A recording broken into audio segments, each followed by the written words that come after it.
Good afternoon, ladies and gentlemen. It's our pleasure to welcome you to the third and last day of the week of webinars working against fake news on social networks, legislative, judicial, and academic means to combat disinformation. This event was organized by the Public Policy Analysis Directorate of the Getúlio Vargas Foundation and the Embassy of the Federal Republic of Germany in Brasilia. My name is Iago Bolivar, and we're going to receive four guests. They are academics, they are German and Portuguese, and they are Brazilian, and they're going to discuss the challenges of fake news on social media that represents a big burden for democracy all over the world. I would like to remind you that FGV DAPP is one of the main interdisciplinary centers in this field in Brazil, with the support of the Embassy of the Federal Republic of Germany, launches a 2-year project with the objective of developing these strategies and tools and for political legal and media advice. This is a global challenge, so the project also aims to deepen cooperation with similar research centers in Germany. I want to remind you that the manifestations expressed by members of Getúlio Vargas Foundation staff and by guests who participate in events and online broadcasts represent exclusively the opinions of their authors and not necessarily the institutional position of FGV. We also reiterate that everyone present here agreed to participate in this event spontaneously, and with that they authorized the use of their image for the transmission that will be available later on the official channels of FGV. In the last 2 days, we counted on academic contributions, specialists, representatives of the public power, and civil society from Brazil and Germany to address the issue under legislative and academic prisms, and today we will discuss how justice has dealt with the issues of fake news and disinformation in each country. The questions can be asked on the link available on the description of the YouTube video. So on behalf of the organization of the event, I would like to thank everyone for having kindly accepted the invitation. Patricia Mello from FOLHA de São Paulo, Pedro Abramovay, Director for Latin America at the Open Society Foundations, and Michael MEYER-RESENDE, Exclusive Director of Democracy Reporting International. And of course, to Dr. Catarina Barli, Vice-President of the European Parliament and former Minister for Justice of Germany. Madam Catarina Barli, you're free to make your presentation now. Thank you very much for your introduction. Thank you also for the dear words. We had some technical issues on Zoom, so I didn't listen to the translation into German, but I'm very happy to take part in this event today. Law has always been a very big passion throughout my whole life. I was a Minister of Justice in Germany, as it was mentioned previously.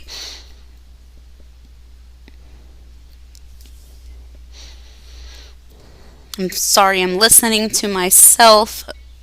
Okay. Now it's working. I'm going to continue talking now. Now in the European Union, I am working in the area of rule of law, and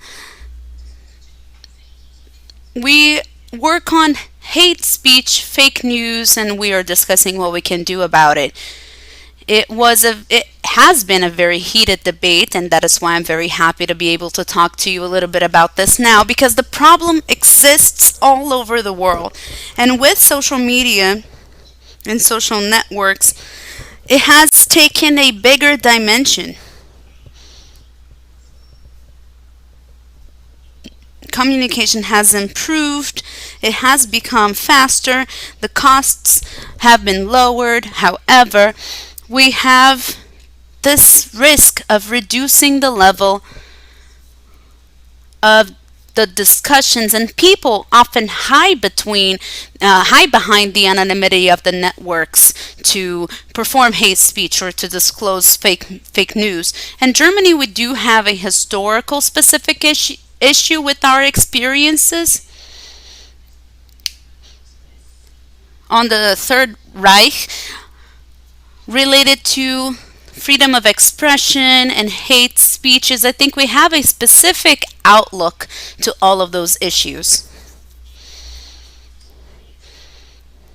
In our country, it is a crime to deny Holocaust, for example. So we believe that freedom of expression has to have limits in some points.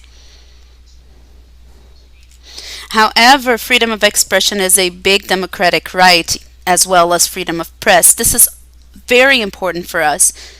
And whenever we want to restrict freedom of expression, we have to be very cautious and justify each one of those interventions very carefully.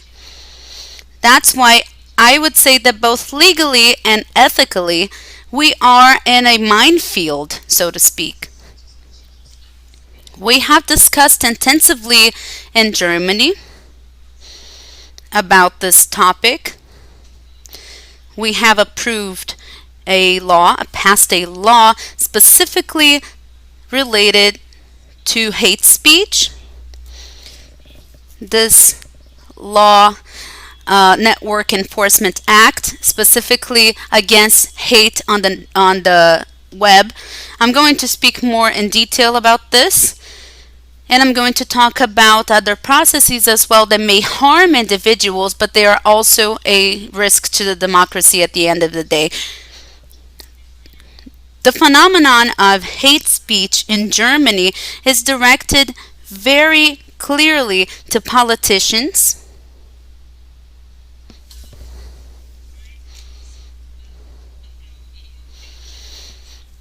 and we are pretty much used to it. In the last few years,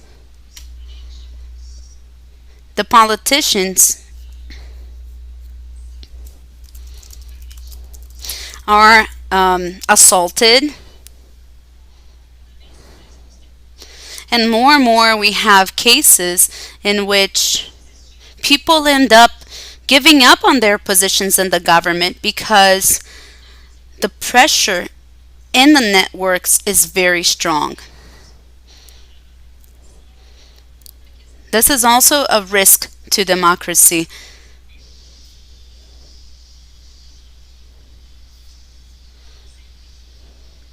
We know that we are always going to find fake information and fake news, but now during the pandemic of the coronavirus, we have more and more problems on conspiracy theories of different natures, people that are promoting products that may not have any effect on coronavirus or may even be lethal for people who are infected with coronavirus. It seems that the pandemic gotten even more intense because of the disclosure of those fake news and these fake products.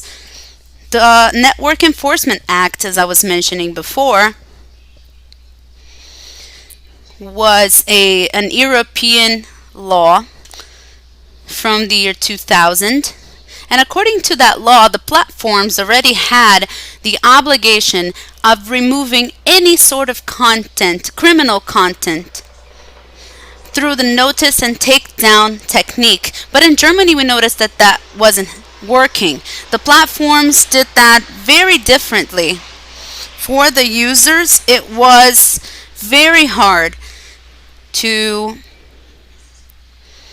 veto those contents in the platforms and make any complaints. Everything was very difficult. The platforms were not responding.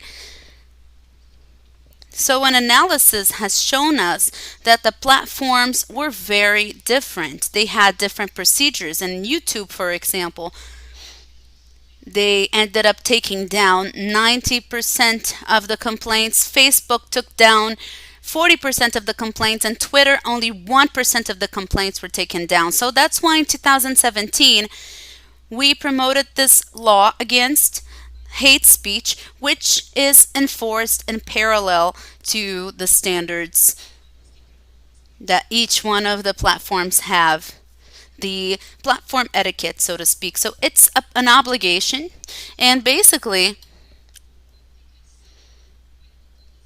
the issue here is that it is an obligation for all of the platforms to remove in 7 days any type of criminal content that are posted on that network, and all of the contents which are very clear that it constitutes a crime in 24 hours. Of course, there were exceptions from complicated cases that could not be worked on in 7 days.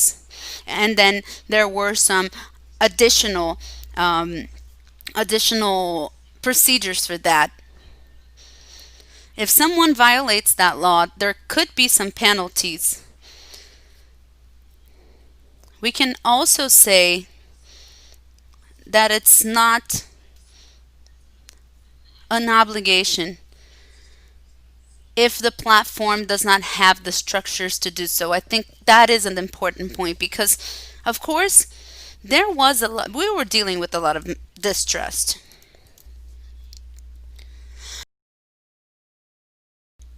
Many people believe that if the platforms did not delete the content, they would receive some fines. So they're always going to delete more than less. That is not exactly on the law because the penalties only exist if the platforms did not have the structures to do these kinds of removals.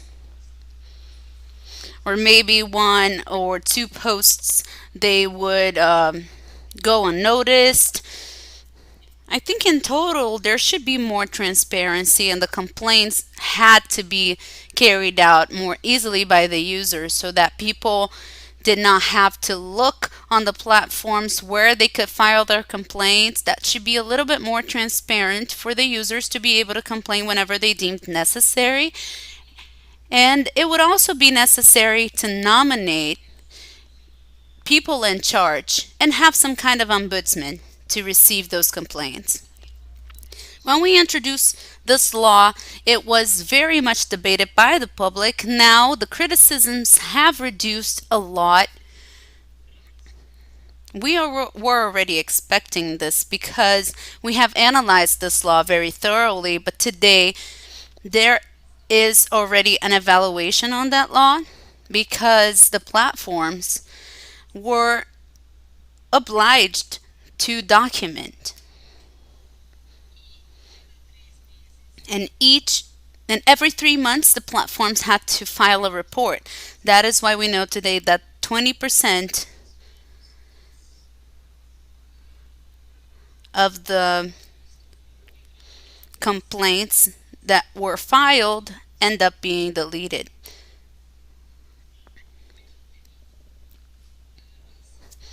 The second part now, the second stage, is now focused on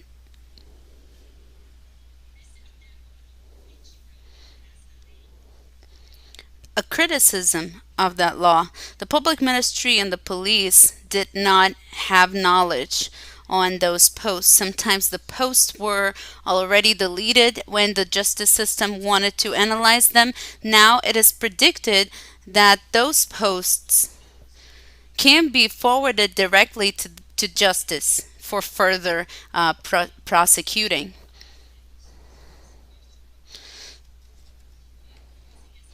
Today, we have people assigned to do that first assessment if the post or the video or the tweet has any kind of criminal content or not. And we intend to continue this way. I'm sorry, I'm using my iPhone, and when someone calls me, I tend to disappear from Zoom, so I'm sorry for this disturbance, but we're going to continue with the structure for the legislation in the future. On a second stage, we want justice to evaluate the issue. The second topic of disinformation is a lot more complex than analyzing simply hate speech because this term is very difficult to be defined. Disinformation doesn't mean a wrong information that is being passed on. I think for us to be able to define this term, we could write books. And I think this is an area that is being discussed on the European Master Plan for a long time now. We have had several stages. In 2015, we created a task force because there was there were a lot of contents coming from Russia.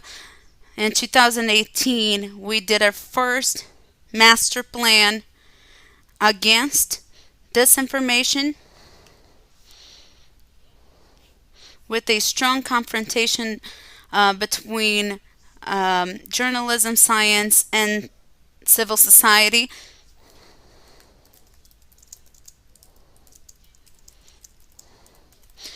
And here the topic was basically self-regulation. Today we have an action plan from the European Union specifically for the coronavirus pandemic because we are noticing that specifically on this topic there's a lot of disinformation that becomes dangerous. I'm going to return to this point at the end of my presentation, but this is basically what I would like to describe.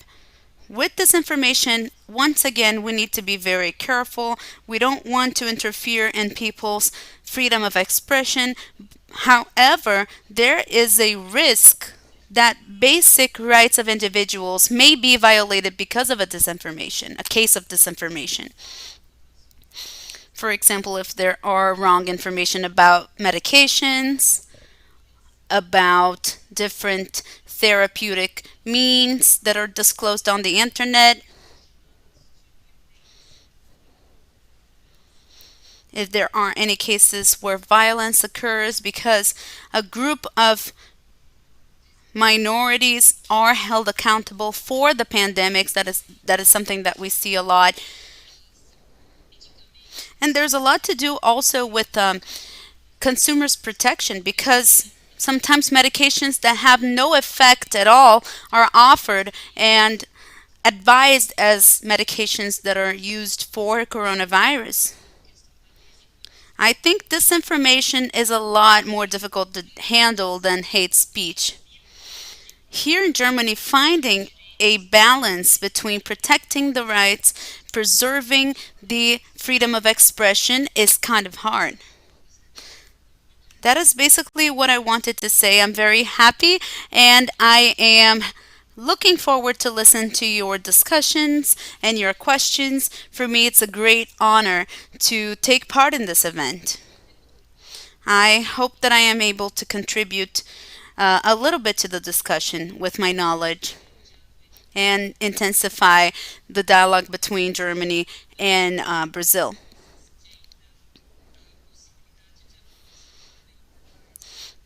I'm happy about the possibility of approximating more and more our contacts between Brazil and Germany. Thank you once again, Dr. Katharina Barley.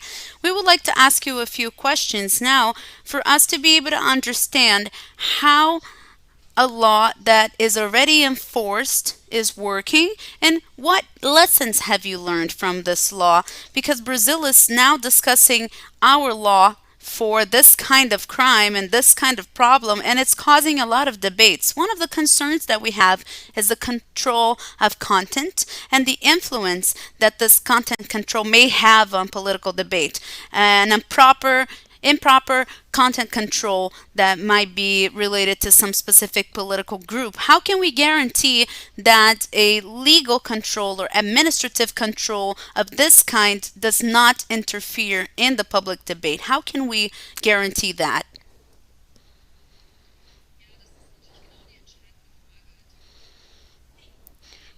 I believe that this is the decisive question. This is the ultimate question that we asked ourselves before we passed that law. One of the purposes that we have is, at the end of the day, governmental institutions cannot do that, cannot delete or do the blocking of content. I've already mentioned the risk before.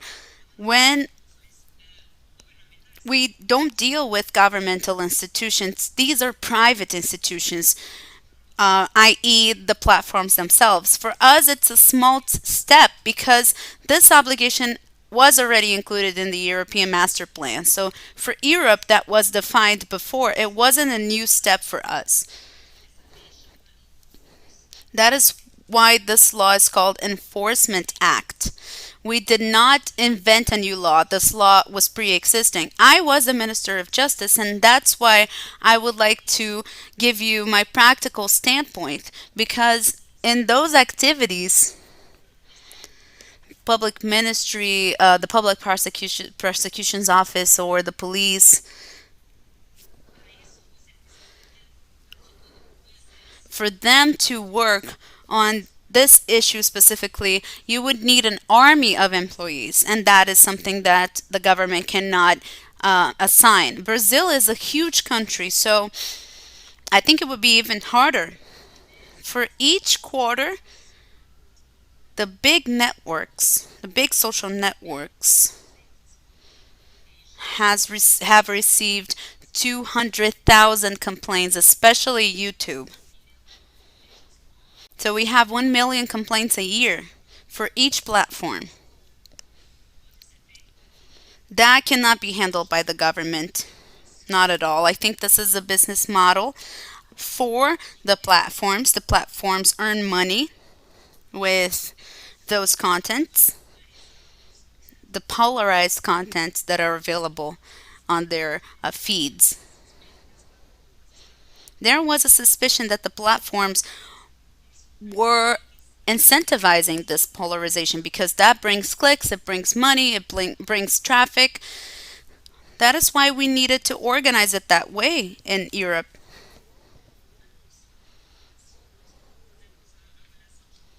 And then on a second stage, we did the legal evaluation. There could be other models. I don't know about any other model in Europe. This model is very interesting in Europe for other countries as well. Possibly something will happen in terms of development in the future. Patrícia Campos Mello, the journalist that investigated the phenomenon of fake news in Brazil, has a question for you. Thank you, Iago.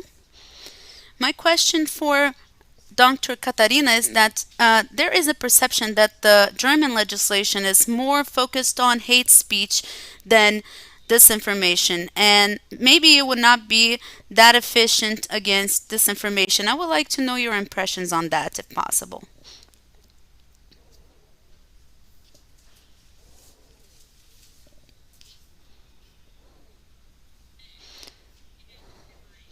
Yeah, I would like to confirm that.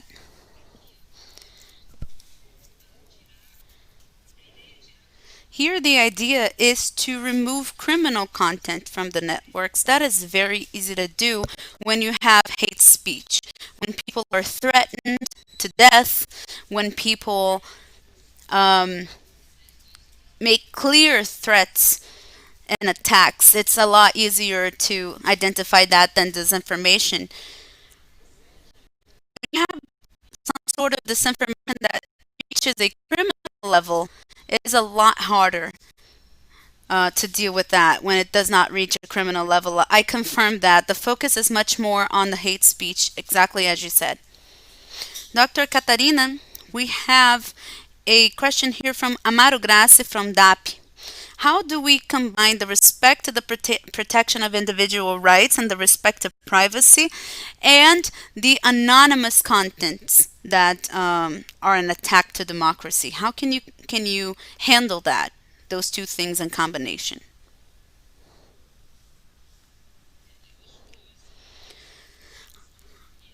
I believe this is one of the questions that we have worked on a lot. We still are working on that, I must say. Here there is a an obligation, and this is discussed pretty much in Germany. If the users, they are obliged to presenting their own names on social media, their real names on social media. I think this is very ambivalent because if on one hand, in the real life, in the analogical life, if we hurt someone, there is always a trace of that hate speech, and that could be analyzed easily. In real life, you cannot assault a person without leaving traces behind, because and then why in the digital world should that be different? I believe that on this point, anonymity in some moments is important. The Arabic Spring would not have been possible if it weren't for that. And even in Europe, some governments, some administrations understand that people can speak anonymously on the network. But we have to guarantee a way to identify those people through maybe IP addresses. I think we need to find a balance point on that between anonymity and accountability. Anonymity is allowed, but at the same time, the person needs to be identified and held accountable for something that they have said, but this could only be done legally. A court would have to request tracking of that IP address in this case. That is what happens in Germany. There are countries where this happens differently, but I believe this is one of the most difficult issues to deal with. Bruno Ferreira, who is watching us on YouTube, sent a question as well. Is there any conversation on punishment for politicians that distribute this kind of disinformation in your country?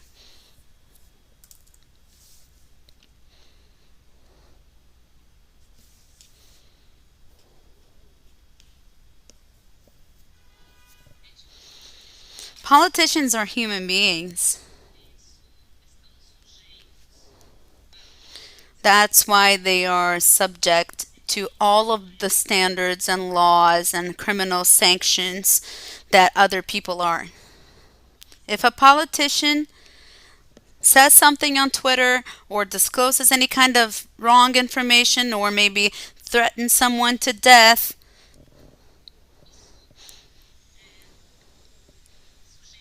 they are subject to penalties just like anybody else. Politicians are not better than any kind of people. Marco Aurelio Rudiger from DAPP also has a question along those lines. How is it possible to be able to establish a limit to the tolerance with the intolerant?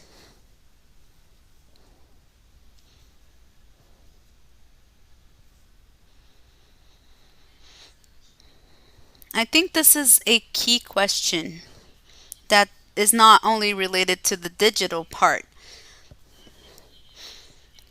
In Germany, that is a question that is discussed with a lot of emotion because we do have that experience with fascism and we have more sensitivity in dealing with people from other opinions and other religions. We have more fear in restricting opinions from different people, but we need to weigh different subjects, different rights, and that is a decision of values, basically.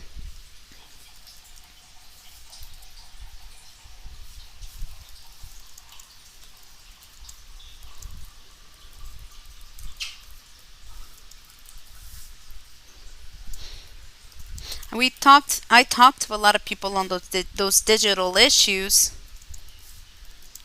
We had a Democrat that was more on the left wing inside the Democratic Party. We talked about those kinds of questions, and she wasn't even willing to discuss. Freedom of expression could not be restricted in any way, according to her. For her, that would be unthinkable. So the United States, which is the case of that politician, has another history, another experience, and we could see that because it is allowed to say everything in the United States.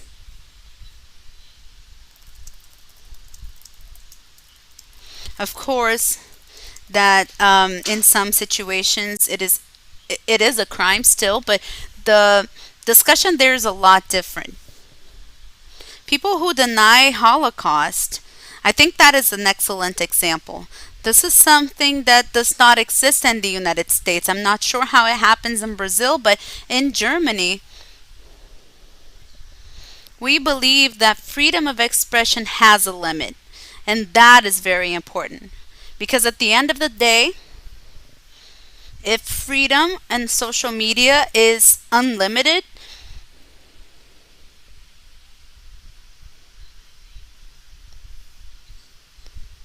for example, nothing is done against hate speech.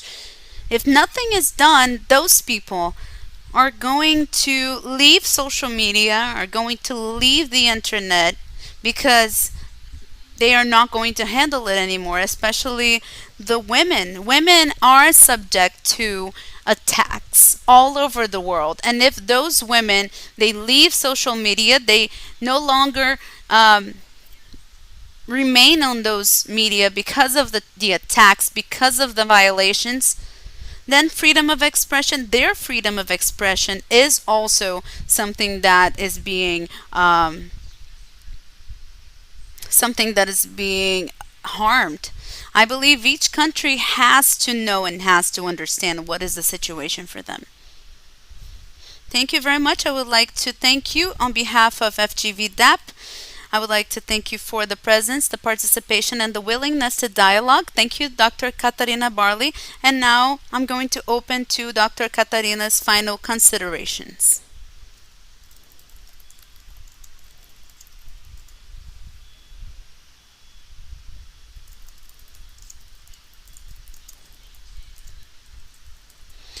Unfortunately, I'm not going to be able to be here in the event any longer because I have another meeting to attend, but I'm very interested in knowing how this discussion is happening in Brazil. I'm very happy to participate.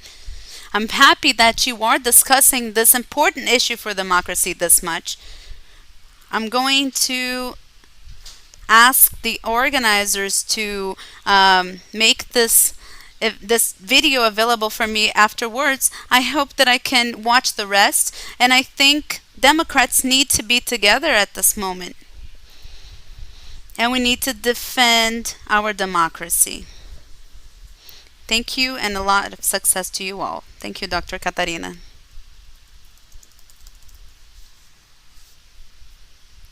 To continue the debate, we're going to listen to Patricia Campos Mello, author of the book A Máquina do Ódio, and winner of the award Maria Luz Starbucks.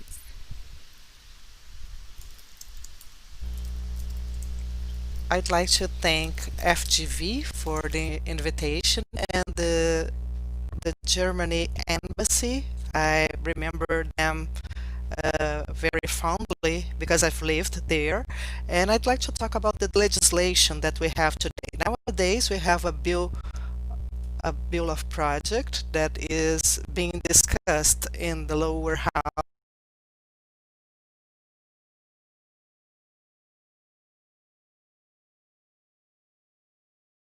Civil society and part of the Bolsonaro supporters that preach that any kind of regulation of disinformation and social media can violate the freedom of expression.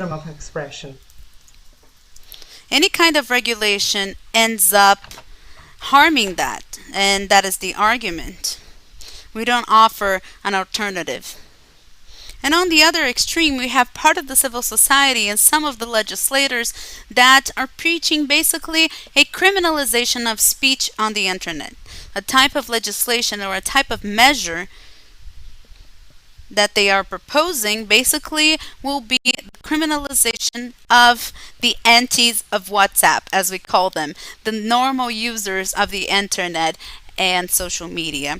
As we have seen in laws in Malaysia and in Singapore, where you criminalize legitimate speeches of common citizens, activists, journalists.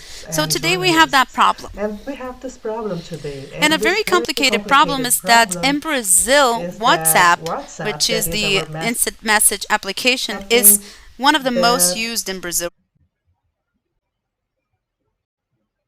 130 million users for 219 million people. In India, the penetration is a little bit smaller, but any kind of legislation that we might have, if it does not approach the use of WhatsApp and the circulation of news on WhatsApp, does not make a lot of sense in Brazil.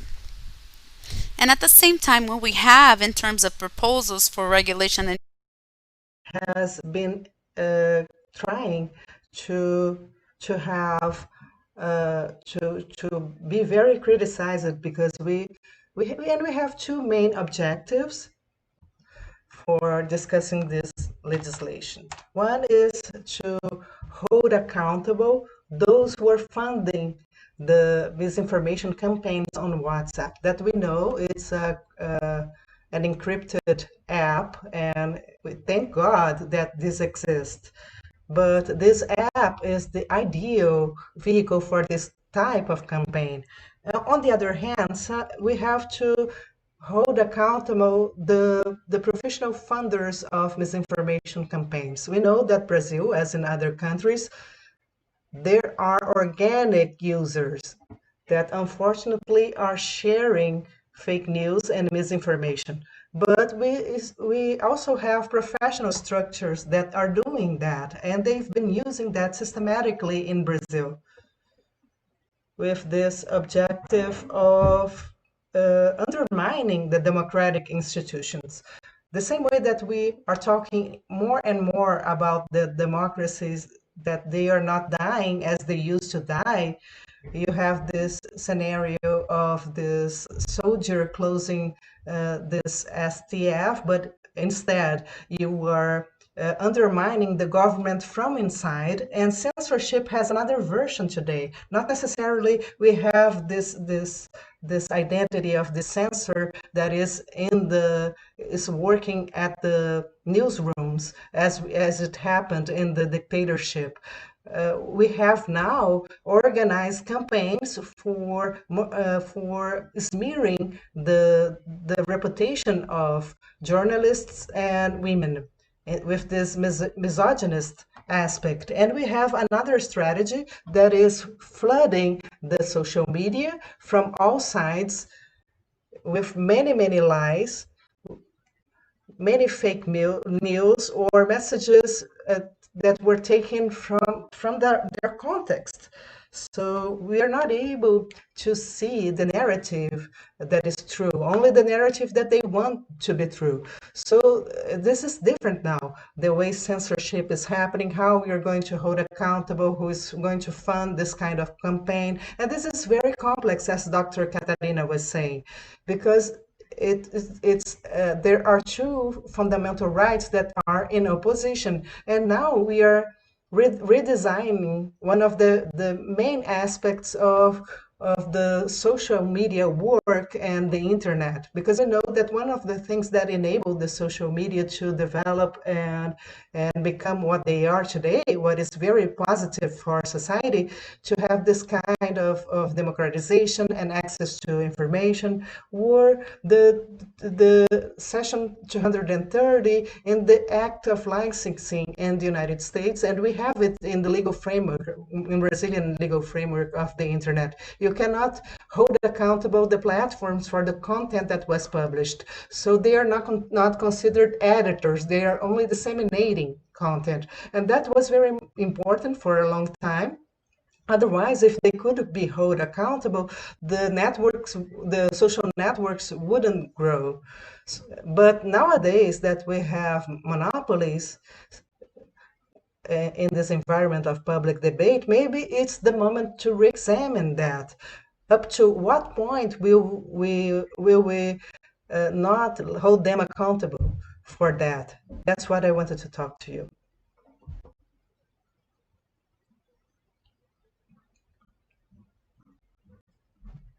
Thank you very much, Patricia. I'd like to go on with the presentations, and at the end we are going to have a Q&A session. And if you're watching, you may send your questions. There's a link on the commentary section of YouTube. Now let's listen to MEYER-RESENDE, the Executive Director of Democracy Reporting International.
Thank you.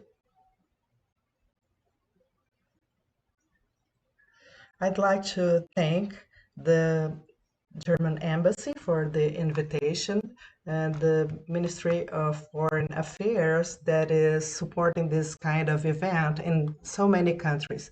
So the Democracy Reporting International is an NGO, and we are headquartered here, but we also work in other countries, and we treat the democratic discourse in many different countries. And to us, it's very important to analyze how we are discussing in the different platforms.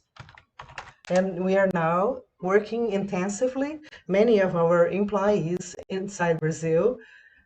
I think that Brazil, in many aspects, has this role of being at the front line. We have this work group in our organization, and we have many different resources, and I think that is being made here in a very professional way. I think that this foundation is also supporting Europe and Austria, and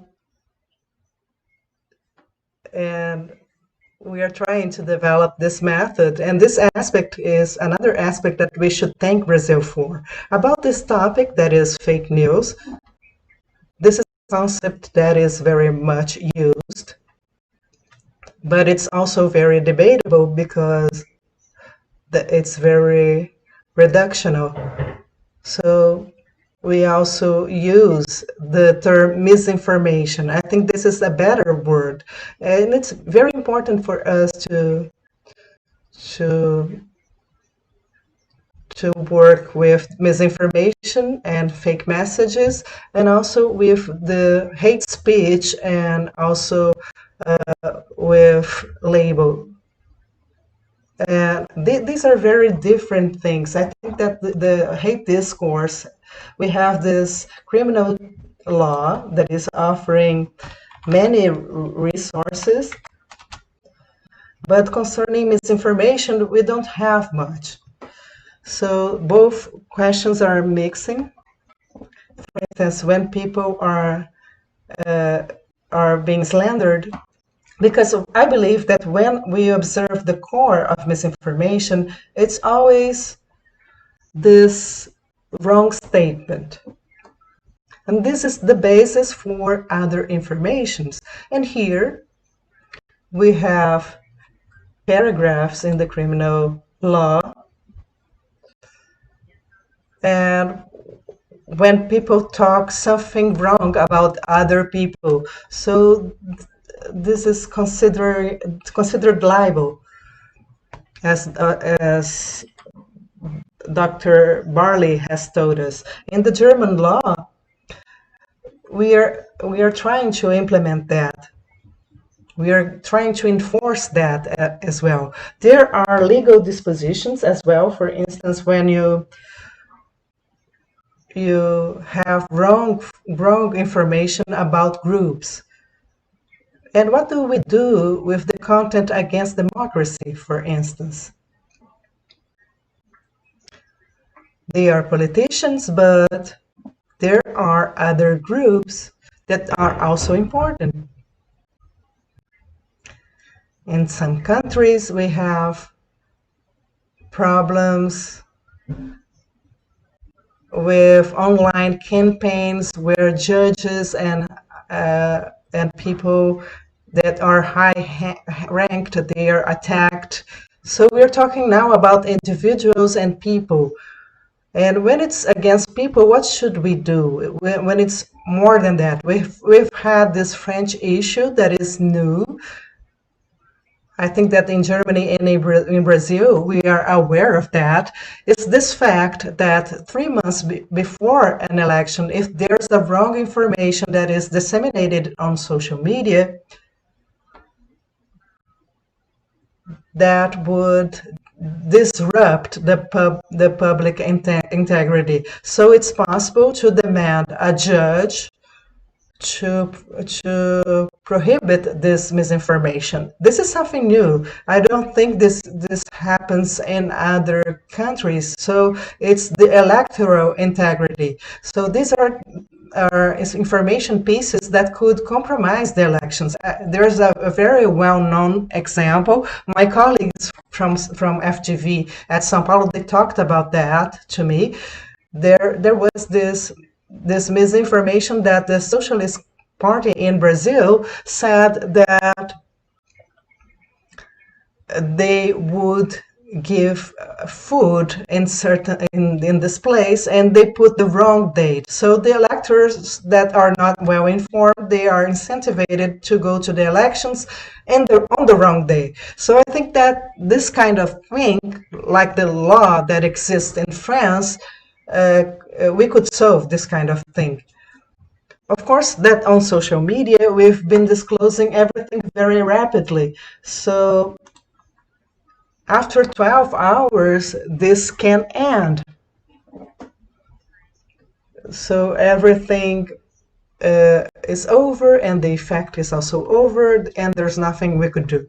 So this position that exists in the French legislation, of course, can only resolve one point or other point, and there are many demands. There are situations when this law wouldn't be effective, situations such as that would be a problem. And as an organization, the Democracy Reporting International believes that this topic should be enhanced. For instance, when we talk, when we say, for instance, that the Earth is flat, everyone says this is a lie, this is nonsense. But we let people talk about that. We understand that this kind of campaign, very artificial campaigns, they are bad for democracy because they bring new basic things to the debate, because many important things cannot be discussed if people are debating that the Earth is flat. People who believe that the world is flat will end up losing its trust in the government and politicians, and they will try to enter in this conspiracy theory. I think that this is a very essential level, and this is a worldview. And I think that could have an undermining effect on democracy. Our NGO believes that we have to curb that. We have to analyze that there are legal resources to prevent that. I think this is the most important point that I wanted to discuss here. In my opinion, there are several questions that are discussed from the criminal standpoint, such as if Facebook needs to disseminate this information or delete that post. We believe that this debate is not enough.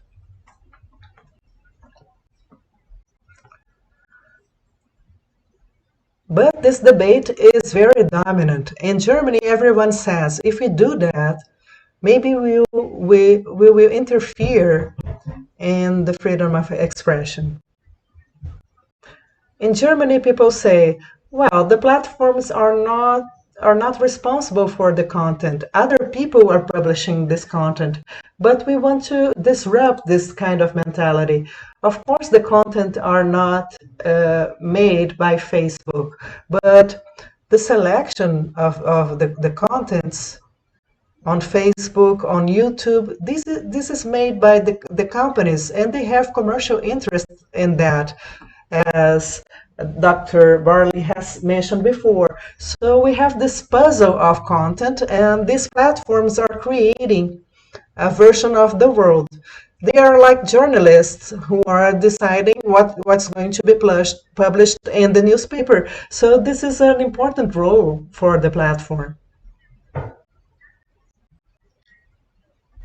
Each person will receive a different content according to their interest. But I think this is the important point, how the platforms are choosing, how they are ranking that, how they are recommending that. And I think that here we are at the starting point in terms of legislation. But we have to discuss that. And here we have to discuss, we have to find more transparency. In Germany, we have a soft law, we have a conduct code. The companies have to be more transparent. They have to show how the algorithms work. But I believe that this question is much more important than removing something, removing a post or something like that. Because if someone says that the world is flat, okay. But if someone says that the world is flat and this is sent for millions of people, this is the problem. So the issue is not deleting the content.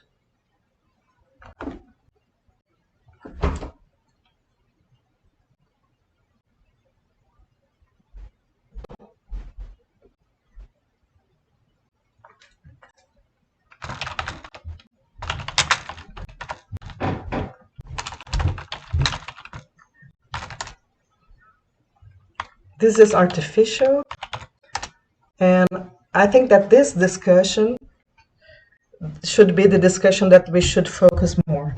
But I only have 15 minutes, so for now, that's it. Thank you so much. Thank you so much, Mikkel. I'd like to remind you that if you are watching, you may send questions on the YouTube link, and let's listen to Pedro Abramovay. He is a PhD in Latin America, and he's the director of Open Society Foundation in Brazil. Thank you so much. I'd like to thank Getúlio Vargas Foundation and the German Embassy. It's a great pleasure to be here. To be here with Patricia. She's a reference for all Brazilians who want to understand more about this topic, about information and misinformation, and for those who admire this brave journalism that Patricia does. If I was face to face, I would ask her to sign my book, but I'd like to bring some things from the book to this debate. I won't talk too much about the law, about this bill of law on fake news, but there are questions such as, what is the problem that we want to face? Because we have to delve deeper before we think about the legal measures. So, as many people have said here, the fake news concept is something very broad, and we have to differentiate that. The problem is not fake news. The fake news always existed, but the problem is this machine of misinformation of high impact, impacting people's life, impacting democracy, impacting the elections. Lies in the press is something that we all understand. We've seen that for many years, and fake news here and there, that has always existed. Of course, the democracy created means to live with that.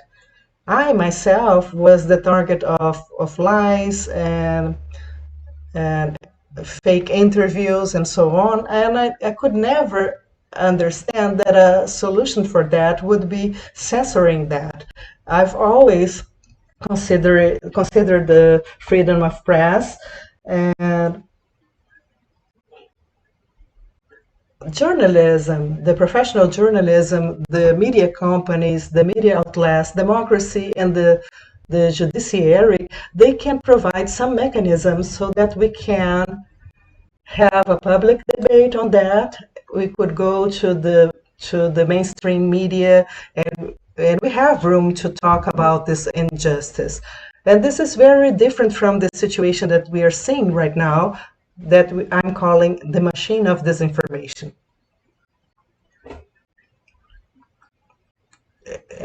Of course, this misinformation machine, it exists in many different places, in Europe, in the United States, in Italy, in Hungary. We had also the American case. I also recommend this book called Engenheiro do Caos in Portuguese, The Engineer of Chaos in a free translation. But I think that we have to talk about some specificities from Brazil. Patricia has mentioned that in her book, the fact that in Brazil, this misinformation machine is working more on WhatsApp than on Facebook and Twitter. And I think this is important because many times at Open Society, we've sponsored and we've worked with several organizations that are debating misinformation during the elections. And look at Facebook and Twitter. It's much easier, and we have some specific issues such as algorithms, as Michelle has mentioned before. And WhatsApp is something very different. It's a different scenario, and for different reasons. Firstly, WhatsApp is a platform that could favor misinformation. If one person would like to create something to disseminate misinformation, this is the perfect platform, because this is a platform that in Brazil and in several countries such as India, Colombia, you have the right when you buy a cell phone when you buy a cell phone plan, many times you have to pay for the messages, but you had access to this package, and WhatsApp was for free. So people, they are able to go there and spend time there, and they're not consuming data. They're not consuming the data they have to pay for. So if you really enter the news piece, you have to pay. So it's a platform that, due to its structure, is made for you just to read the headlines. If you want to be more informed, if you want to click on that link, you won't be able to enter. So from the standpoint of engineering, this is the perfect platform for misinformation. And of course, encrypting, the fact that the messages are private, so this does not provide the visibility. So the algorithm on Facebook must restrict the debate, but there's a visibility, and WhatsApp is enclosed in itself, and it's based in trust relationships.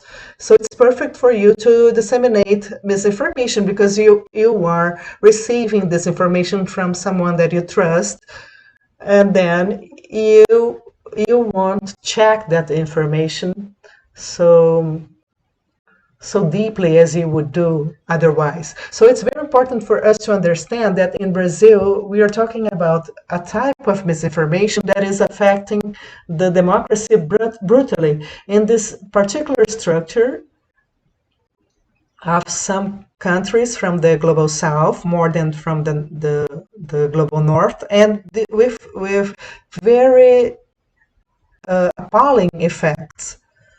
I'm going to talk about the effects, and then I'm going to talk about this specific phenomenon that we see in Brazil. We have different effects. We have effects for private individuals, and you have hate speech, you have the promotion of violence. These are not the same things, but this is happening through WhatsApp, and this is very dangerous. It's like a powder cat. So if you are able to monitor that, that's because it came to a scale that the network is able to control. Someone is complaining about that, but now the promotion of violence on WhatsApp, it's only getting to a level that is coming to reach someone that is going to monitor that, when sometimes that message had reached thousands of people. So it's a very serious effect, and it's very dangerous from the standpoint of promoting violence. So we have to observe these movements such as QAnon and others that are putting violence as an element of political action from misinformation. So I work in an organization that is one of the target of these movements, and I see that as a great danger to myself, even because this is happening. And of course, this is happening during a pandemic, and so we see a lot of misinformation that concerning the pandemic. Some groups funding this kind of misinformation that is circulating on WhatsApp. And what happened during the pandemic was a level of fake news that threatened the lives of many people. And it was very dangerous, and we had no possibility to act immediately to curb that. So we have this effect on private life and the physical integrity of people. And it's another example for democracy. Before we talk about elections, the democracy supposes that you are able to exchange idea. You're able to debate. So democracy is able to tolerate lies somehow. You have this flow of ideas, so maybe you can challenge that lie.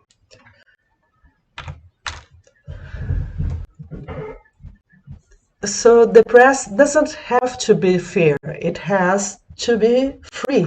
So if we have this free press with this broad debate on different ideas, it's self-controlling, because the lies will people will say that this is a lie. But in such a situation, you cannot do that.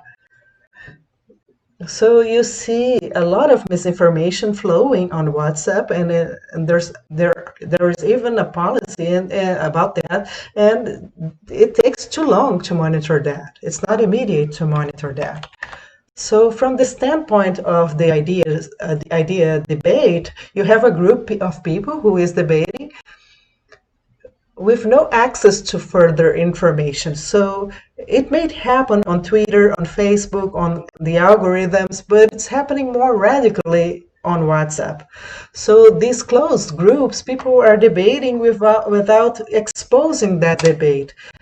So this is changing the idea that we have about democracy. The competition among people during an election, this competition of different projects was thought to be in a public arena.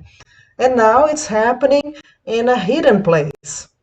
And you're not able to challenge that. And this is very dangerous for democracy. We have to rethink all of our institutions, because our institutions are based on the free press and open press.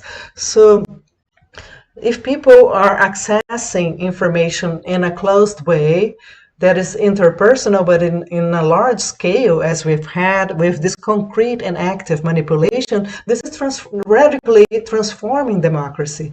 And this is a point for us to think about. And finally, elections. And the work that Patricia did covering the elections in Brazil and India shows that the impact of that for the elections, it's something brutal. And talking about Brazil, Brazil has a culture of control that is very much detailed. So we have a lot of information control during the elections. We control radio, TV, broadcast. We control the right of response. So in an independent way, if we compare the Brazilian justice with most countries in the world, and it's much more independent.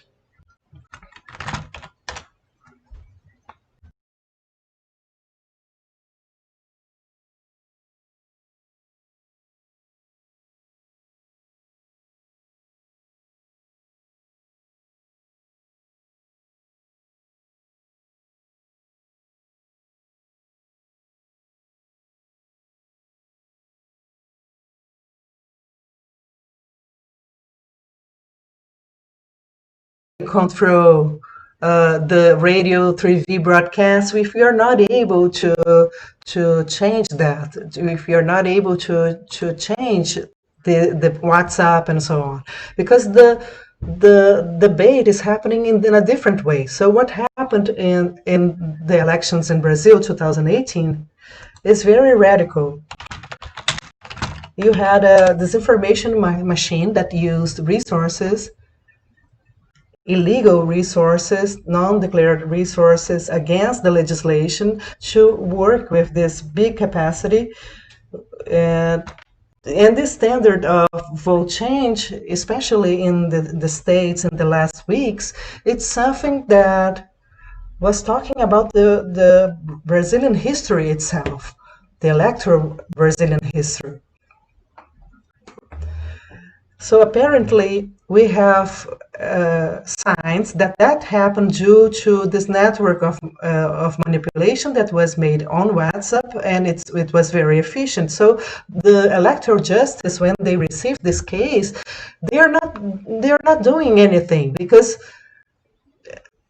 and they're impugnating, they are impeaching different actors due to economic reasons and so on, when they were able to face something that was providing this big distortion in the electoral results. They didn't act due to lack of knowledge, of not understanding. And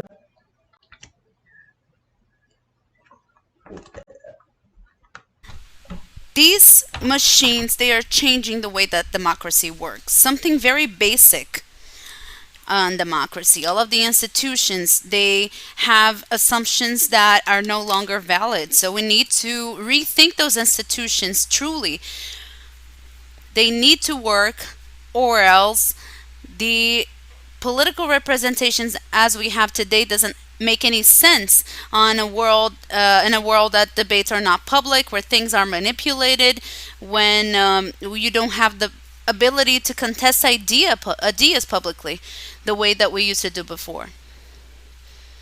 And to wrap up, the existence today of a working group of disinformation in the government that is completely articulated with those WhatsApp groups that test the messages on WhatsApp, that disseminates the messages on WhatsApp and has the president reinforce those messages. How this is going to work inside the municipal elections, for example, that are happening this year, and how this is going to affect the process in each one of the cities is something that we have to pay attention on.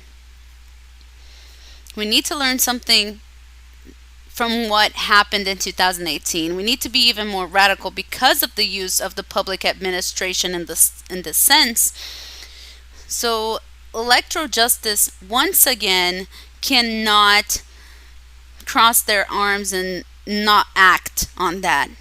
That could be an irreversible process, because the institutional corrosion that we see in Poland, in Hungary, in many countries today may happen in Brazil at once because of a loose responsibility from the electoral justice that regulates with so many details the election process and the different opinions during the election in Brazil.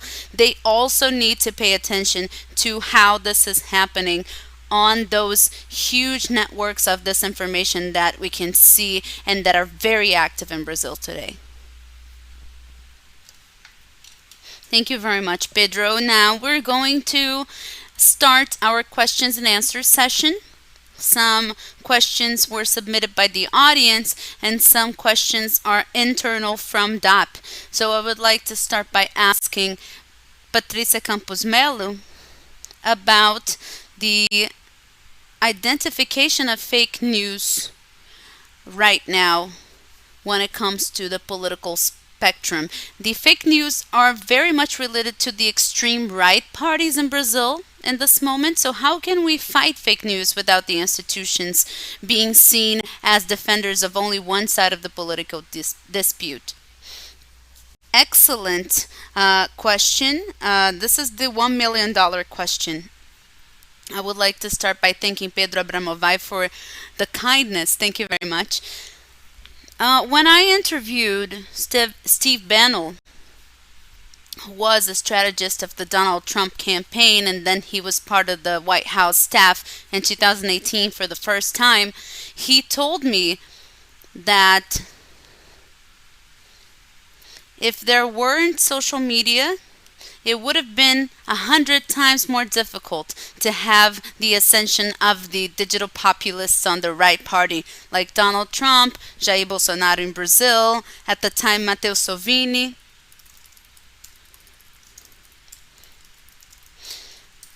And this is a question that I always ask to many experts. These kinds of instruments, why are they related to the right wings?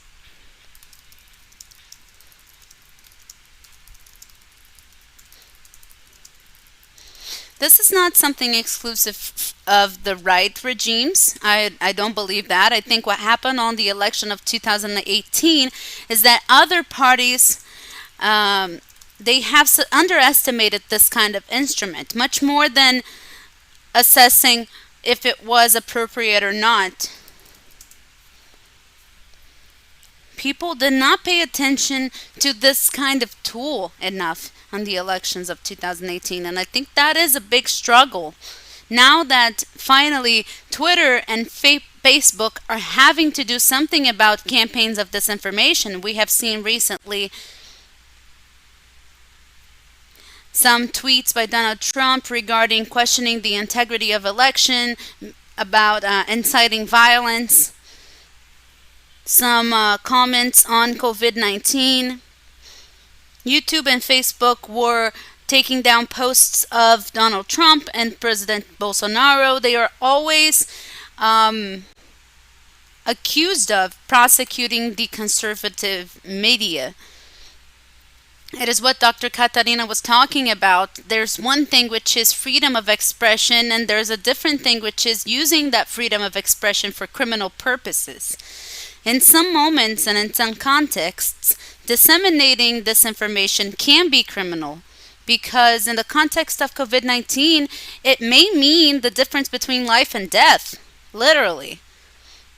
The question that you asked me, responding to the question that you asked me, is actually, I don't know, because I asked a lot of people why those regimes that use social media for the manipulation of public opinion are more on the right wing.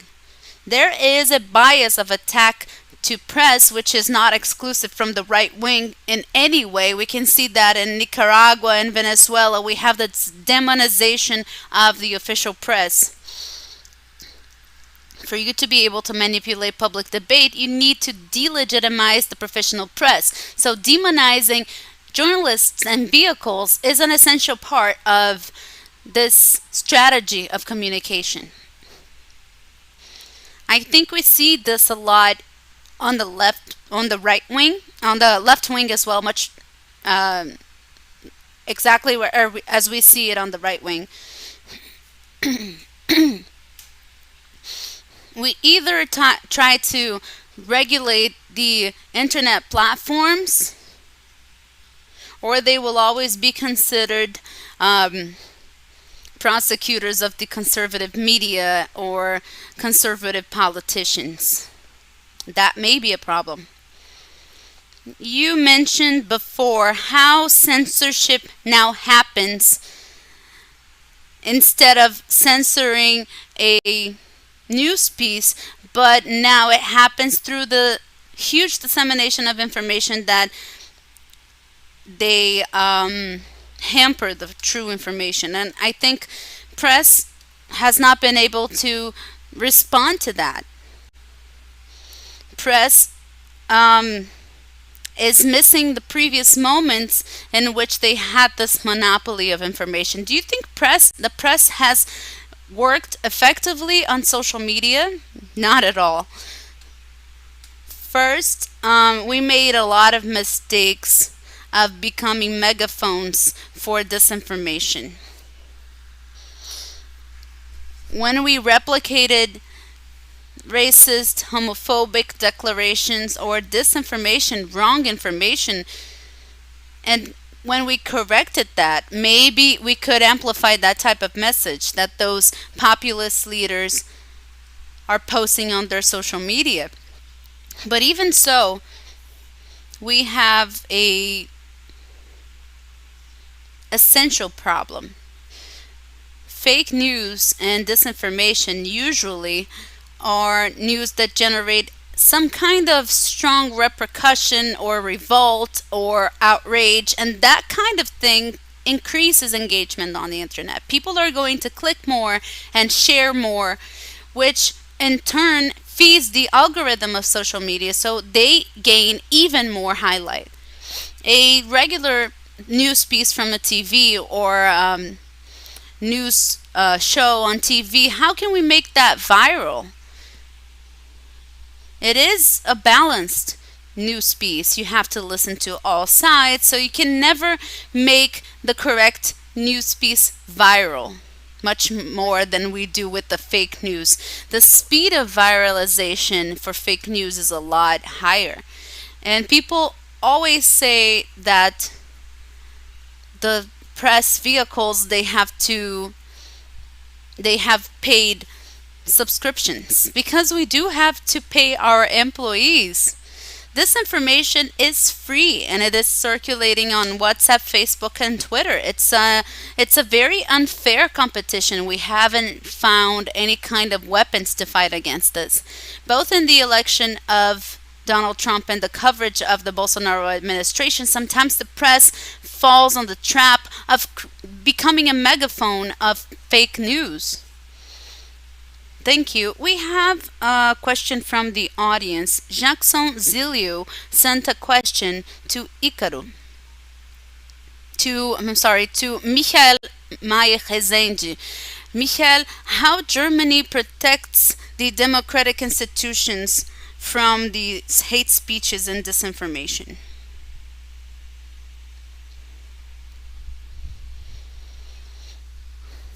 Michael, can you listen to us?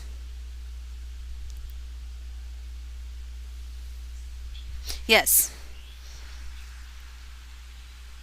This is a very deep question, but as Dr.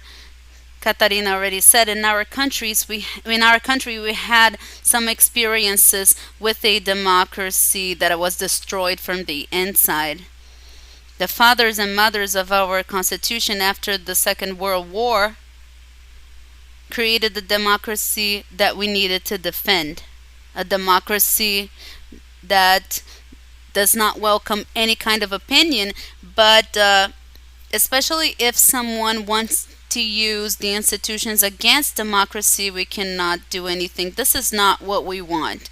We learned that from the 1930s, and there are many elements. I would like to mention one element now. It has nothing to do with the social media, but in Germany there is a protection of the Constitution. It's a kind of secret service. Not so secret, but it's an internal service where we observe all of the groups that have some trend to act against the Constitution. In extreme cases, that may also lead to some type of prohibition of some political party. If we think that a political party is anti-democracy in this case,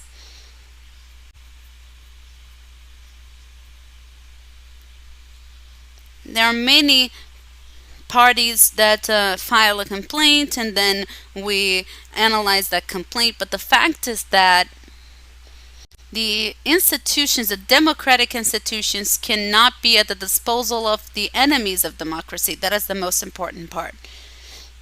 But in social media, Germany has advanced a little with this law against hate speech. In my standpoint, the direct effect probably would not have been so big, but I think it made the big platforms be more interested about this topic. Germany is a very important market for Facebook and other social media, and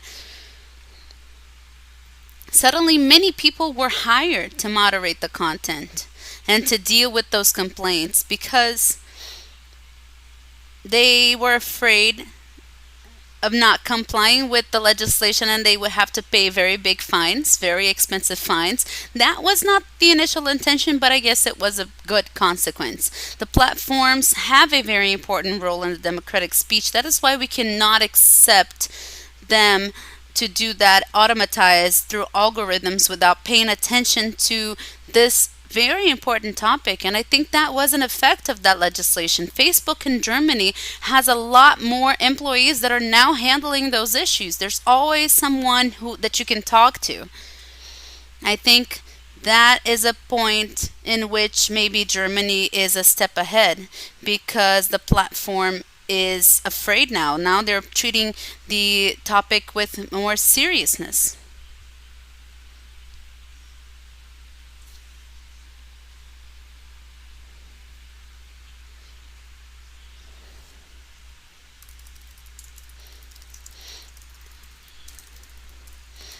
For any kind of in any kind of campaign, we invest on the public education and maybe sometimes there are campaigns that, for example, defend flat earth, and for us it's something that has to be discussed in a democracy because that goes against our constitution.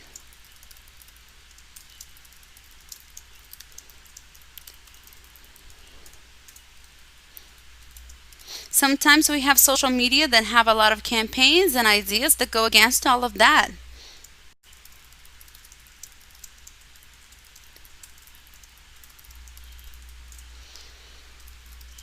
I think that those platforms are getting a lot of money or making a lot of money and they have to invest in that responsibility.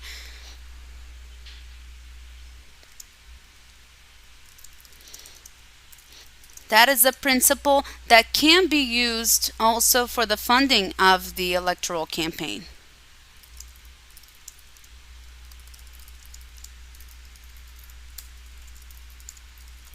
You raise a lot of questions, and some of them were already approached the by our audience.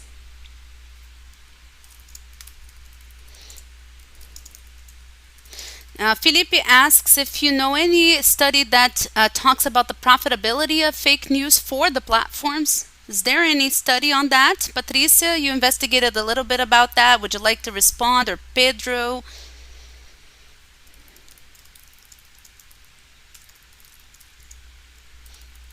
Is the question for everybody? I think it was only for Michael.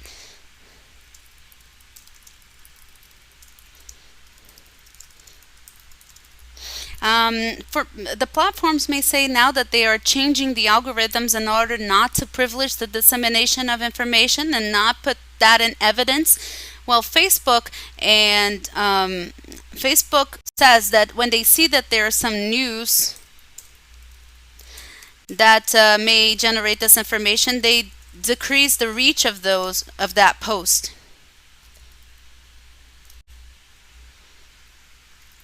They say that they are doing something for the algorithms not to privilege that kind of news.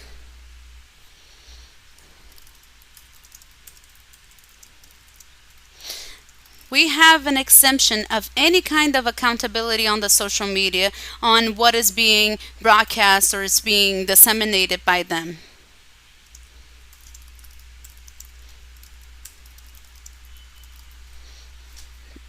This causes a perverted incentive because on one hand, that kind of news is something that generates most engagement and traffic and profit.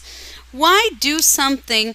Why do something very effective about that? Because that makes money. That generates money for the platform. I think that has to do with the need to have some kind of accountability from the platforms when it comes to that kind of situation. Another point that Michael has mentioned came from an anonymous question. It's a sign that not all anonymity on the internet is negative. I would like to ask Pedro on some of the points that Michael approached, which was the issue of education, public education for the digital world.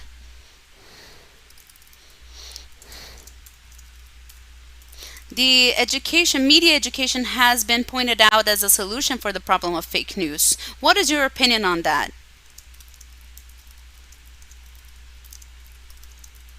So, how much the dissemination of fake news by people is ignorance, and how much is deliberate?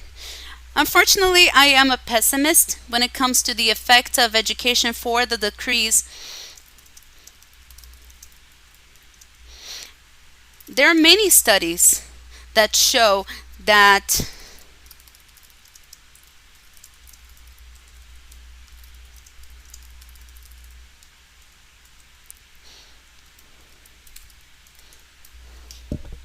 I think WhatsApp makes it harder, but if that comes from a source that they usually send and share that kind of information because they think that comes from a source that is reliable.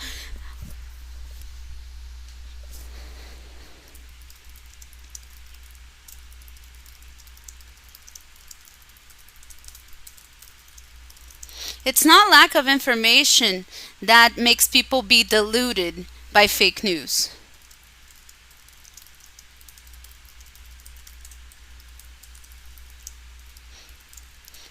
There's fake news that show up very much on the network that says that George Soros would have had a party with Fernando Henrique, former president of Brazil, and that was responsible for the candidacy of Luciano Huck, a Brazilian host. So there's a photo with George Soros, Fernando Henrique, and the owner of the house where the dinner happened that doesn't look like Luciano Huck at all. It's a white man with black hair. That's the only similarity with Luciano Huck. Luciano Huck's face is familiar to all Brazilians. He is in all newspapers. He is on TV ads. But even though people share that photo saying that that is Luciano Huck, because maybe that comes from a source that they rely on, because they want to share that, they agree with that. That is something very extreme. People know Luciano Huck's face. People know Luciano Huck's face, but they still share that photo as if it were Luciano Huck. Of course, that teaches people how to be suspicious about things that they receive on WhatsApp. And we need to teach them how they check information, how they check sources. But it is an illusion thinking that it is lack of information that makes people share wrong news and fake news. I don't believe that.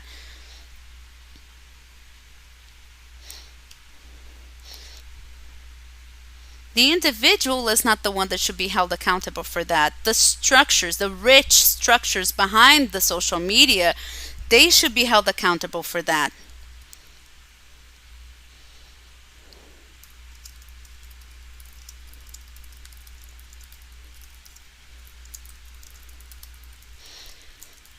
Pedro, I have a question for you from Renata Tomas. Do you believe that this rethinking of institutions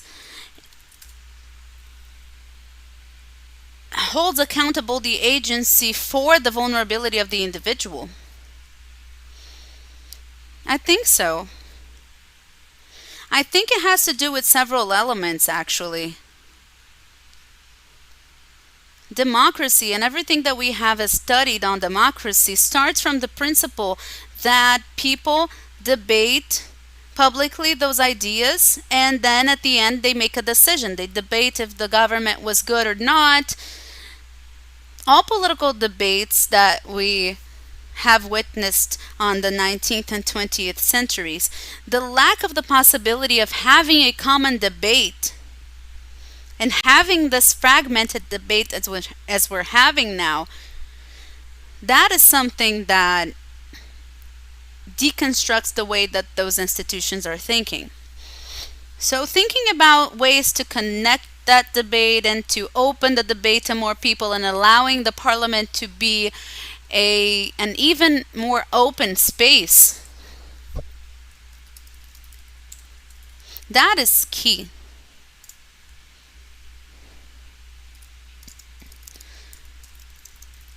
When you go through a crisis, that is a very important thing to keep in mind. We do need to think about people, how people are putting together their ideas and what elements are influencing that, how vulnerable they are to those elements. Brazil is a success case when it comes to repressing purchasing of votes. The evolution in the last 30 years took us to an important level. Everything that we learned has to be learned again. Because the way that you manipulate people's wishes are no longer giving them food baskets or giving them benefits. We need to understand that in a better way, and we need to prepare people in a better way as well.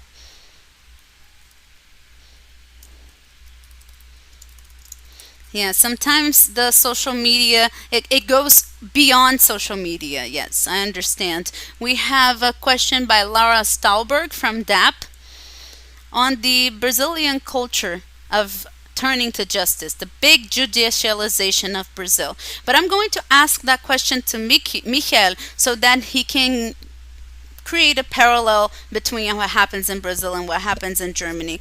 The case of fake news is being approached by the Supreme Court. They are writing an inquiry about that. So what is the problem of this over-judicialization and the lack of dialogue of the civil society on such a delicate matter? Can you tell us how this happens in Germany?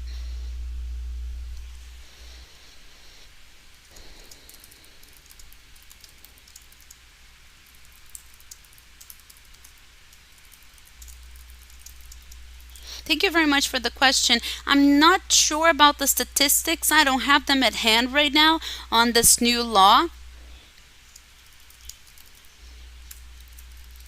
These processes, they end up in justice. People in Germany usually defend their rights in justice.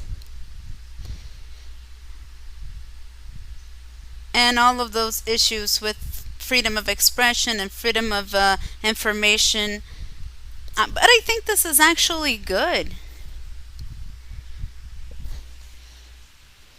Because this is always going to help in the systematization of that matter, and this is going to educate people. The issues of freedom of expression are discussed by the press, why this is allowed and why that other statement is not allowed. This is very much discussed. I don't think this is negative, actually, the judicialization. I think the role of justice is essential. I think those are fundamental rights, and it's necessary for us to have the option of defending yourself in court.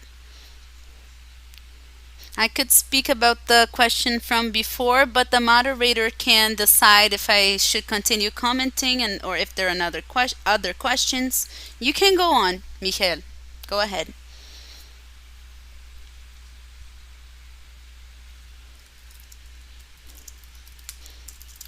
On this issue of digital education, I have a different opinion than Pedro. I would like to express my opinion.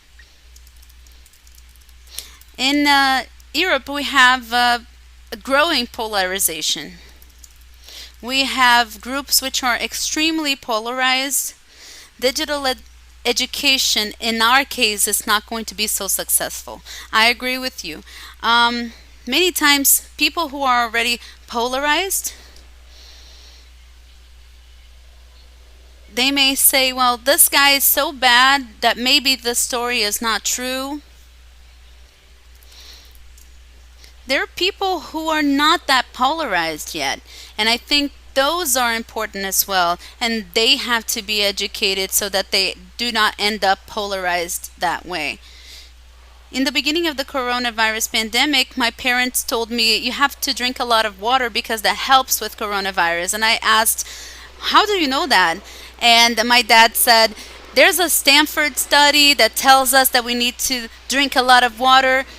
They think that drinking water is a good thing, so they thought that that was true, but this study does not even exist. And I told them, you have to be careful. If there's no link, if there's no source, if it's only a piece of information, maybe they thought it was something interesting, and they are not polarized people. But even so, after that, they became more cautious. Of course, there's not going to be one resource to handle all of the problems. I agree, but that is also very important so that we can avoid get to that situation of class where the scholars understand and the rest of the population is left adrift. Polarization is something very important as well.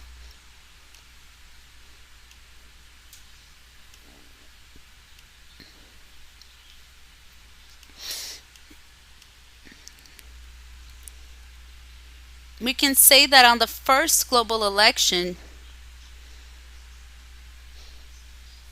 many politicians used social media for their campaigns, but that depends a lot on the political context. It is an attractive media for the outsiders, that's clear.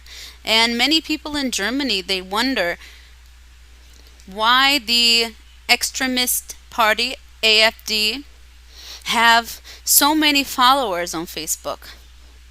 I don't think that's surprising because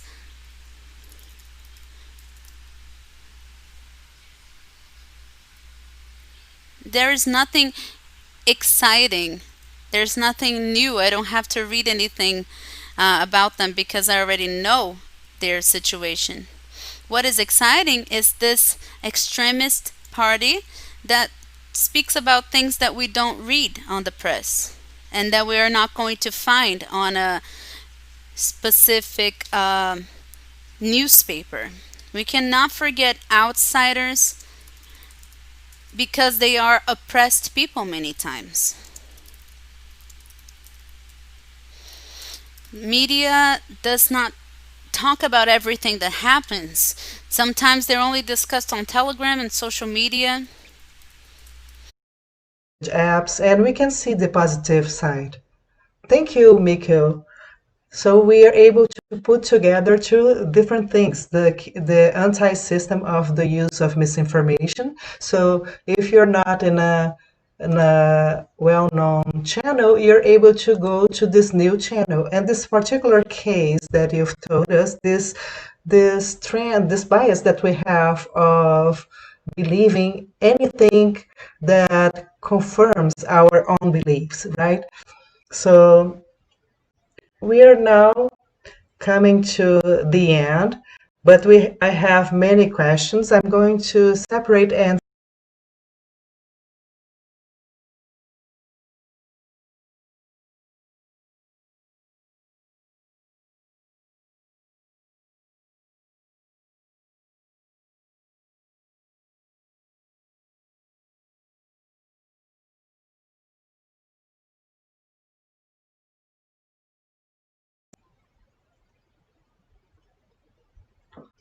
hello, Patricia. Your closing remarks, please. I'll send the questions later, but if you can close. Yes, wonderful. I would like to comment about what Michelle said. Concerning Obama, it's important to remember that Obama was the candidate that started to use information and data about people. And at the time, that was something considered naive. That's incredible. We are now able to segment information, and it was not used the same way that it was used in different years. It was just to get micro donations from volunteers. I remember that we followed up this election, and there was this mystic about big data for the elections, and Obama was someone that wanted to eliminate the professional media from the equation. So he didn't want to give many interviews. He was always on lives. But what we were able to do with internet data on social media and what it became later on, it was something brutal. You were using for bad intent, something that was very promising. So my closing remarks now. I would like to thank for this opportunity to listen these very intelligent people. I think that in Brazil, we are in this crucial moment when the discussion is very polarized with two extremes, either doing nothing or criminalizing. And we have to be very careful because doing nothing is not an option. We see that this is undermining democracy in several countries, and we have to be careful not to end up with a legislation that could be even worse, that could be used by authoritarian administrations to criminalize legitimate discourses. That's it. Thank you. Thank you, Patricia. Pedro Amara Movai, your closing remarks, please. I'd like to thank for this opportunity to debate. It was very interesting to listen what you said. I'd like to recommend once more Patricia's book. It's worthwhile. And I come from this generation that was charmed by the possibilities of the use of the internet for the politics. I've worked as the campaign director of VAZ, and the internet inspired many people to think about the different possibilities of this possibility of having this collective debate without the restrictions of this eliticized debate that we've always seen in the history of democracy. And I think that we have to go back to not being naive, as Patricia has mentioned. We have to go back to this mentality of this last decade.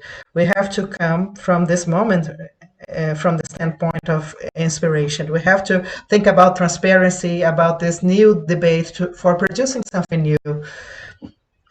So these are the possibilities for us to overcome the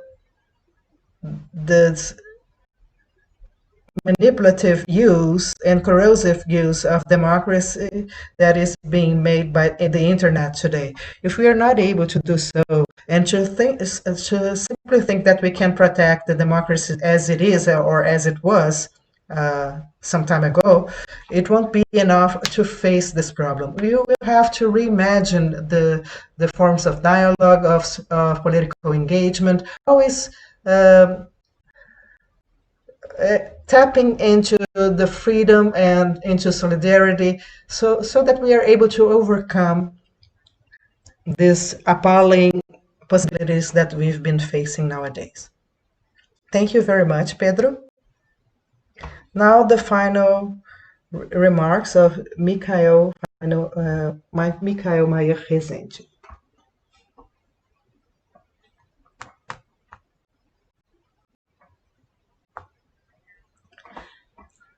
Thank you very much. That was a very interesting debate. And as I've mentioned in the beginning, what I hear about Brazil is always very inspiring. I think this is not a simple situation. I think that this problem has to be solved on different levels. Of course, we won't be able to find out a simple solution. I think that the online discourse, both on Telegram and Facebook or WhatsApp, is different. And for each media outlet or each media app, you need a different solution. And we haven't discussed the role of traditional media. But as Pedro has mentioned before, the traditional media has been established and they have a set of rules. This is important to highlight. 150 years ago, the newspapers were invented and nobody knew how to deal with that. And step by step, a code of the press was created. And the traditional media, they have a very important role in terms of information, because many times people, they resort to the newspaper.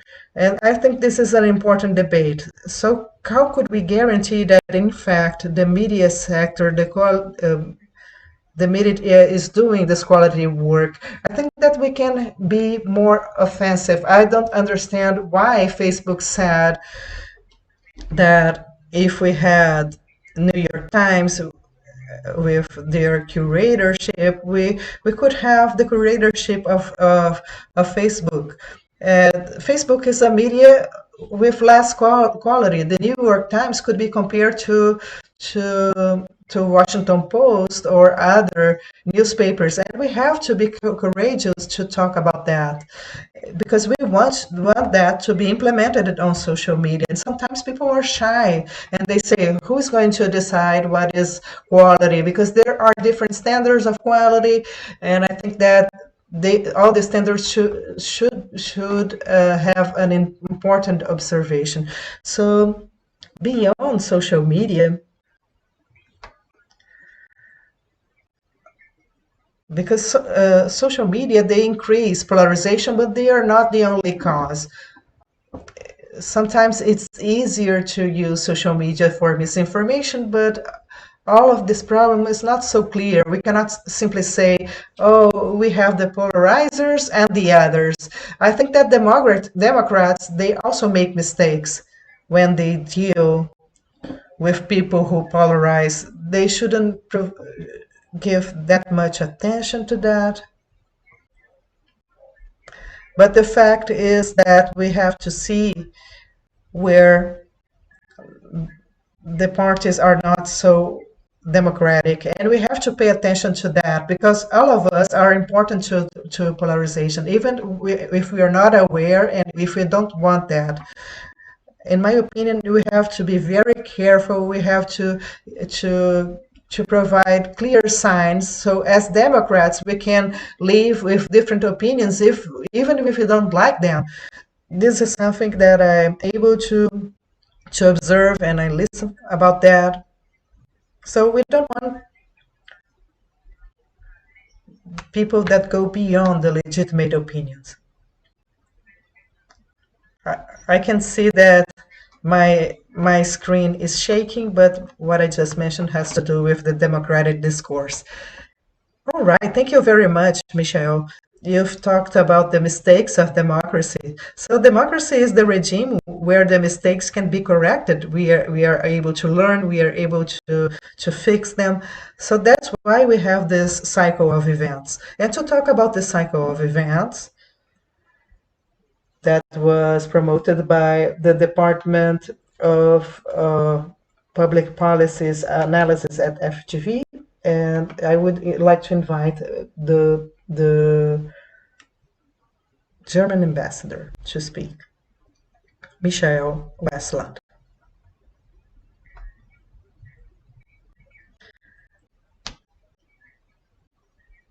Oh, I'm sorry. He's Michael Westland.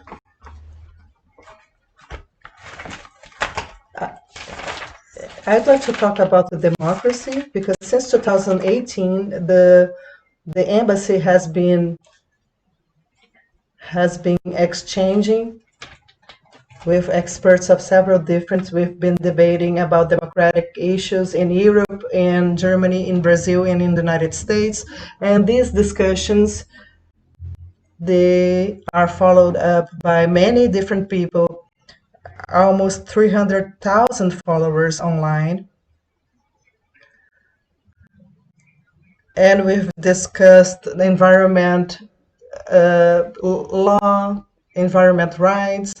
And here we see that more and more manipulating the public opinion, social media, fake news are important topics for all over the world, for all the world, because right now democracy must be prepared for the new media.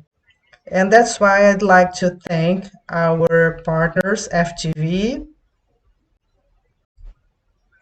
and all the participants this week. I'd like to especially thank the Speaker of the Lower House, Rodrigo Maia, who is the co-author of the Bill of Law on Face News, and the Congressman Felipe Rigoni, and the Congressman Orlando Silva, and also our former Minister of Justice, Catarina Barley, and many others. We tried to delve deeper on this debate about politics and academia. So it was clear to us how hard it is to fight fake news, but the congresses all around the world are trying to fight that. We also have this process in Germany, but it's only in the beginning. It's very important to us that the social society and science are able to engage in this discussion. And since we're talking about this global way, we can now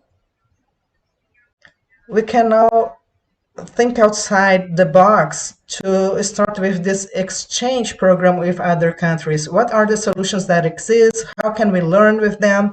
Dr. Barley has said that some topics are very specific to some countries, but I should say that there are common problems that we have to find super regional solutions, and we can learn with one another. That's why this is only the beginning of this 2-year cooperation between FGV, the German Embassy, and think tanks. So we are going to have different solutions. So this is one of the first events, and I'm sure that we are going to have excellent events in the future, and I hope that this process will be a small contributions for these new challenges in democracy. That's why I'd like to pass the floor to Professor Marco Aurelio Rudiger, who is representing FGV. Thank you very much. I'd like to especially thank the German Embassy and yourself, Michael Westland, and also the ambassador who came here in the first event at Take Bruvila. This is the first event in this project that was established in a partnership with the DAPP FGV, with the government, German government and the German embassy. We are proud and excited to be able to build together this project to debate about democracy and on digital space, especially with all the pros and cons and all the difficulties that we've been facing, all the news that we've been facing, and with this central concern of maintaining something very old in this contemporary setting, that is the democratic, humanistic, and freedom ideal. So this is the core commitment of our work, and the work will have many developments. This is only the beginning. We are going to have a platform where you're going to put all this information that we've been collecting and all the analytical works and a blog as well. So this is something important. So I must thank Iago for his moderation. He was very bright in moderating this panel, and also Michelle, who has been talking to us, and Pedro Abramovay, who is a close friend. I remember him when we worked together in the Ministry of Justice. We had common projects. And then he was also my colleague in FGV. He was a bright member of the FGV Law School, and Patricia as well, who is such an important person for this debate.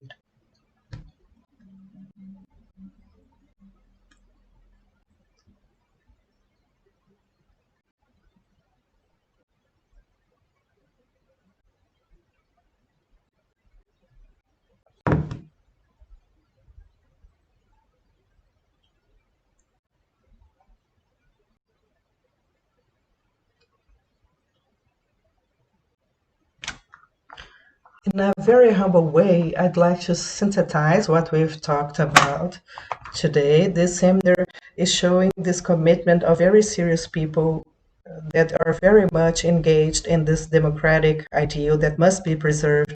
Brazil and other countries, Germany, for instance, they have fought a lot to maintain this democratic system, to support this democratic system, sometimes in good moments, sometimes in dramatic moments. But the fact is that today what we are able to do must be preserved.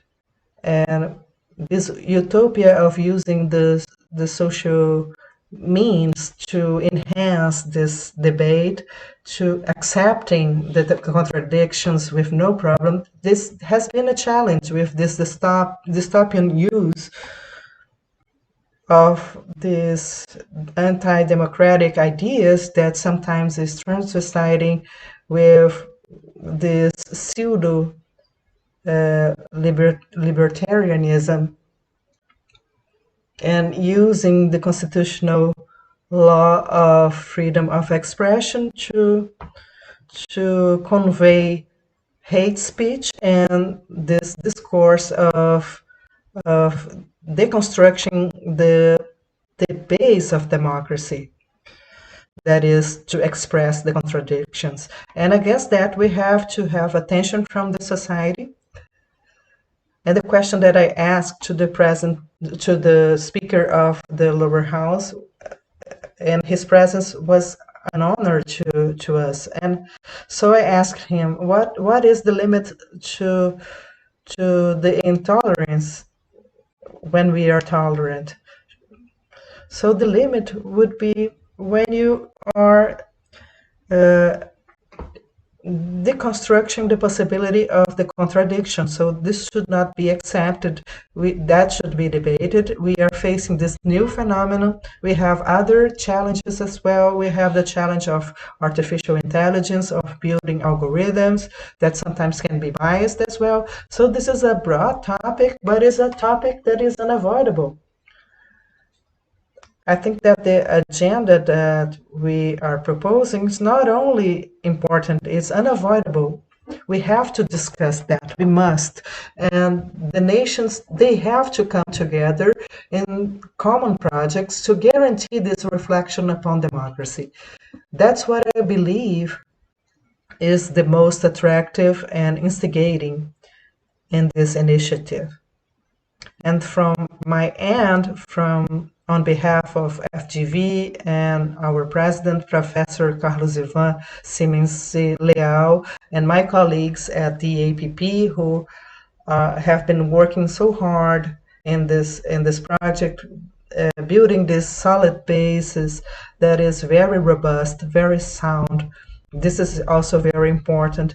On behalf of all of them, I'd like to thank you for your trust, for the trust of the German Embassy, and you've collaborated in a very generous way for this debate, and you've been our partners also in other projects. And I'd like to reaffirm our commitment with the development of Brazil and the maintenance of democracy, enhancing the space of debate. So this is a core issue. This is what we believe.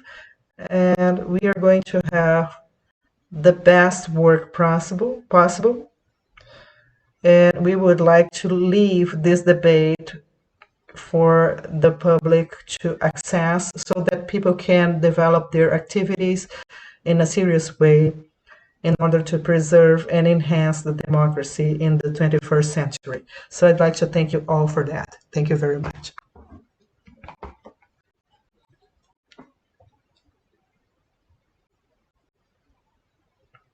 Iago, the floor is yours.